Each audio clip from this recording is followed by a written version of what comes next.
Hi friends, ఇక్కడ నేను ఏం చేస్తున్నా అంటే వీటిని చుక్కాకు విత్తనాలు అంటారు.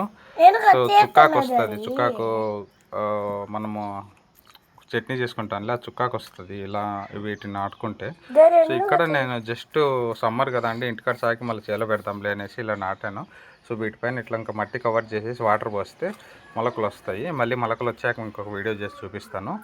సో ఇప్పటికైతే ఇది ఫ్రెండ్స్, ఎప్పుడైతే మట్టి కవర్ చేసి వాటర్ పోస్తాను చూడండి. సో ఫ్రెండ్స్, మట్టి పోసాక సరే మట్టి కవర్ చేశాను. నెక్స్ట్ వాటర్ ఎక్కువ జిమ్మద్ర స్వామి అట్లా. సో ఇలా ఫ్రెండ్స్, జస్ట్ వాటర్ చిన్న కొంచెం, మనమైతే ఇది టౌన్లో వేరేగా వాటర్ ఇస్తాము, బట్ సో వేరేగా అంటే ఇంకొక స్ప్రేయర్స్ లాగా, బట్ ఇది మేము ఇట్లా వాటర్ బాటిల్కి హోల్ పెట్టుకొని యూజ్ చేస్తున్నాము. సో మనం ఏం చెప్పి వాళ్ళు చెప్తారా.